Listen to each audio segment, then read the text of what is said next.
So students पहले यहाँ देख लीजिए, लिखा हुआ है we can't live together, it is very sad.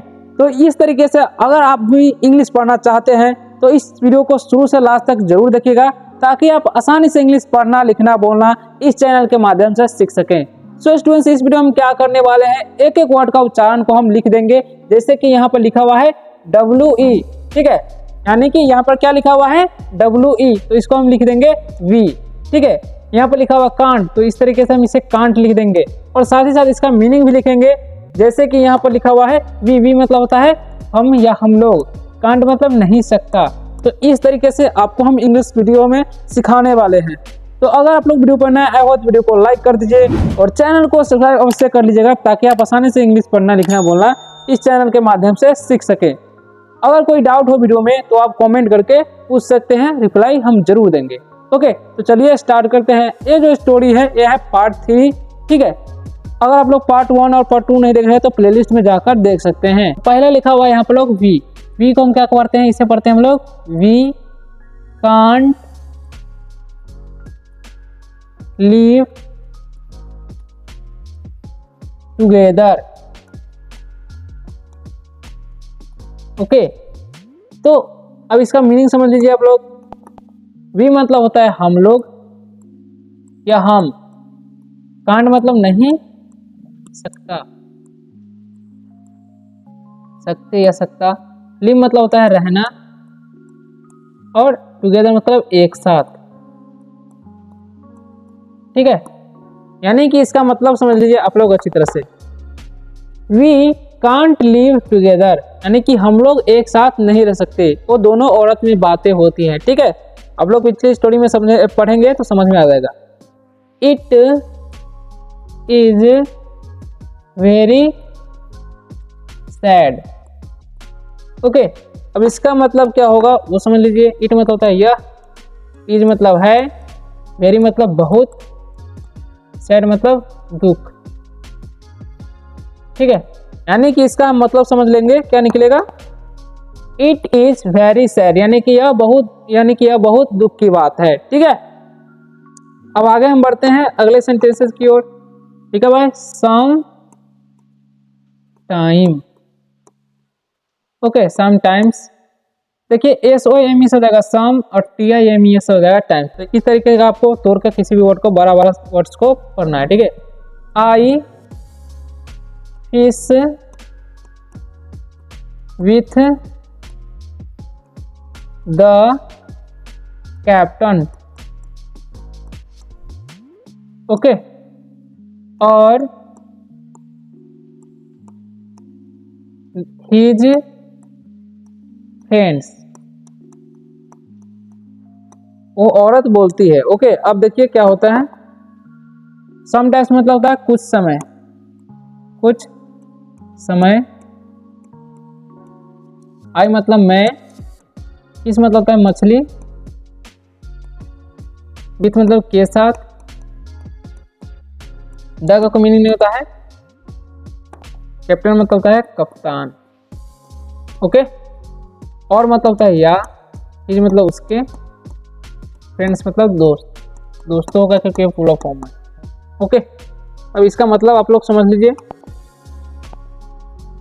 तो लिखा हुआ है सम टाइम्स यानी कि कुछ समय, आई फिश विथ द कैप्टन और हिज फ्रेंड्स यानी कि कुछ समय मैं कप्तान और उसके दोस्तों के साथ मछली मारती हूँ, ठीक है।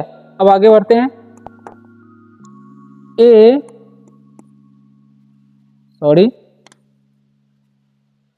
A young boy helps,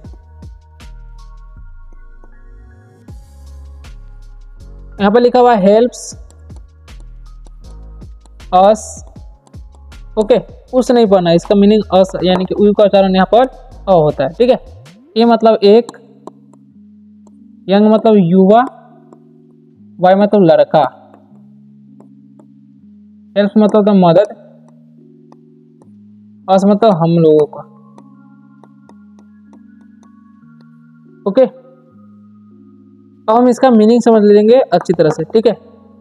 a young boy help us, यानी कि एक युवा लड़का हमारी मदद करता है। ठीक है, तो आगे बढ़ते हैं।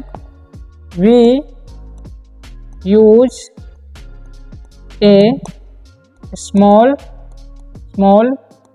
बोट, ठीक है, boat when we fish. Okay, अब इसका मतलब क्या होगा और समझ लीजिए आप लोग। वी मतलब हम लोग, ठीक है, यूज मतलब होता है उपयोग, ए मतलब एक, स्मॉल मतलब छोटा, बोट मतलब नाव,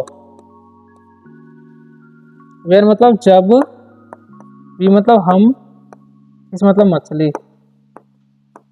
ओके, अब इसका मतलब समझ लीजिए आप लोग। इसका मतलब होगा we use a small boat, यानी कि हम लोग छोटा नाव उपयोग करते हैं। व्हेन वी फिश, जब हम लोग मछली मारते हैं। ठीक है, अब आगे बढ़ते हैं। वन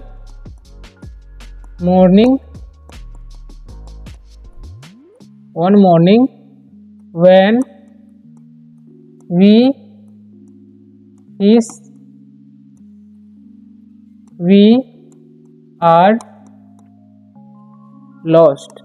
ठीक है, यानी कि इसका मतलब क्या होगा वो समझ लीजिए आप लोग। वन मतलब होता है एक, मॉर्निंग मतलब सुबह, व्हेन मतलब जब, वी मतलब हम, इस मतलब मछली, वी मतलब हम, आर मतलब है। ओके, लॉस मतलब खोना होगा। ओके, तब इसका मतलब आप लोग समझ लीजिए। वन मॉर्निंग यानी कि एक सुबह, व्हेन वी फिश जब हम लोग मछली मारते हैं। ठीक है, वी आर लॉस्ट हम लोग खो गए। ठीक है, तो हम लोग खो जाते हैं। अब हम इसका मतलब समझ लेते हैं। अब अगले सेंटेंस की ओर। फॉग इज अराउंड, ठीक है, आवर बोट। अब इसका मतलब आप लोग समझ लीजिए। फॉग मतलब होता है कुहासा, कुहासा या कोहरा बोलते हैं। ठीक है, ये मतलब है। अराउंड मतलब चारों ओर, चारों ओर। आवर मतलब हमारे, बोट मतलब नाव। ओके, अब इसका मतलब आप लोग समझ लीजिए। Fog is around our boat, यानी कि कुहासा हमारे नाव के चारों ओर है। ठीक है, कौन देखा? वो लड़की औरत देखी। ठीक है, वी सी नथिंग। इसका मतलब समझ लीजिए आप लोग। वी मतलब हम, सी मतलब देखना, नथिंग मतलब कुछ नहीं। ओके, तो इसका मतलब आप लोग समझ लीजिए। वी सी नथिंग यानी कि हम लोग कुछ नहीं देख रहे थे। ठीक है, देख रहे हैं। अब आगे बढ़ते हैं। We can't go home. Okay, तो इसका मतलब आप लोग समझ लीजिए। वी मतलब होता है हम या हम लोग। ठीक है, कांट मतलब नहीं सकते, गो मतलब जाना, वो मतलब घर। ठीक है, अब इसका मतलब आप लोग समझ लीजिए। वी कांट गो होम यानी कि हम लोग घर नहीं जा सकते। ठीक है, तो आगे बढ़ते हैं। द नेक्स्ट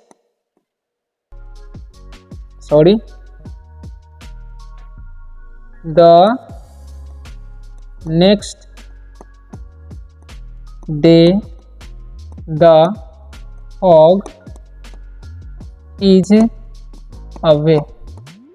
ओके, इसका मतलब होगा द कोई मीनिंग नहीं होता है। नेक्स्ट मतलब अगले, डे मतलब दिन, द फॉग मतलब कोहरा या कुहासा, इज मतलब है, अवे मतलब दूर। ओके, तो इसका मतलब समझ लीजिए। द नेक्स्ट डे यानी कि अगले दिन, द फॉग इज अवे यानी कि कुहासा दूर चला गया था। ठीक है, अब आगे बढ़ते हैं। We can go home. इसका मतलब समझ लीजिए आप लोग। वी मतलब हम लोग या हम, कैन मतलब सकना होता है, गो मतलब जाना, वो मतलब घर।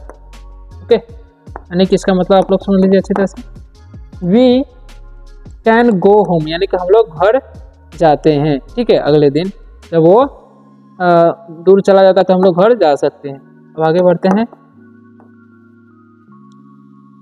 When we are back home, ठीक है। तो इसका मतलब समझ लीजिए आप लोग।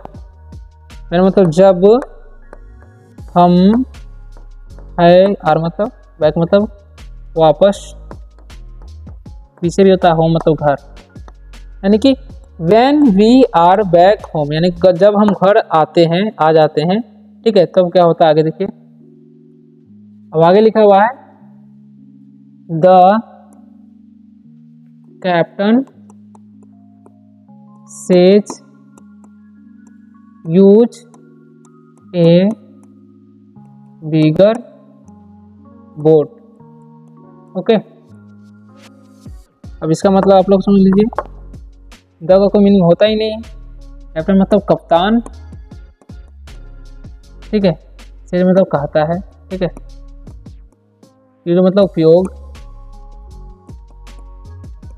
ये मतलब एक, बिगर मतलब बड़ा सा, सबसे बड़ा होता है, ठीक है। बोट मतलब नाव। अब इसका मतलब आप लोग समझ लीजिए। लिखा हुआ है द कैप्टन से यानी कि कप्तान कहते हैं यूज ए बिगर बोट यानी कि बड़ा सा, सबसे बड़ा नाव उपयोग करने के लिए। ओके, अब आगे बढ़ते हैं। The bigger boat is better for long journey, ठीक है। Long journey. अब इसका मतलब समझ लीजिए आप लोग, जर्नीज हो जाएगा, ठीक है। द का मीनिंग नहीं होगा, और बिगर मतलब सबसे बड़ा, सबसे बड़ा। बोट मतलब नाव, ठीक है। ये मतलब है, बेटर मतलब बेहतर, और मतलब के लिए, लॉन्ग मतलब लंबा, जर्नी मतलब होता है यात्रा। ओके, यानी कि इसका मतलब आप लोग समझ लीजिए। लिखा हुआ है the bigger boat is better for long journeys यानी कि लंबी यात्रा करने के लिए सबसे बड़ा नाव बेहतर होता है, ठीक है। अब आगे बढ़ते हैं।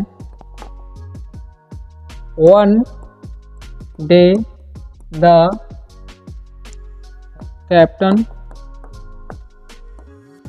Tells me put more food and drinks, ठीक है। इसका मतलब आप लोग समझ लीजिए। वन मतलब एक, डे मतलब दिन, द का मीनिंग नहीं होता है, कैप्टन मतलब कप्तान, टेल्स मतलब बताना होता है, ये मतलब मुझे, फूड मतलब रखना, मोर मतलब ज़्यादा, फूड मतलब भोजन, एंड मतलब और, ड्रिंक्स मतलब होता है पीन। ओके, वन डे यानी कि एक दिन, द कैप्टन टेल्स मी यानी कि कप्तान हमें बताते हैं, यानी मुझे बताते हैं, put more food and drinks यानी कि बहुत ज़्यादा भोजन और पीने का सामान रखने के लिए, कहाँ पर, नाव पर। तो इसके बाद क्या होता है हम अगले पार्ट में सीखेंगे। मिलते हैं अगले वीडियो में, तब तक के लिए बाय, टेक केयर। अगर वीडियो अच्छा लगे तो वीडियो को लाइक कर दीजिए और चैनल को सब्सक्राइब अवश्य कर लीजिएगा ताकि आप इसी तरह से इंग्लिश पढ़ना, लिखना, बोलना इस चैनल के माध्यम से सीख सके। तब तक के लिए बाय।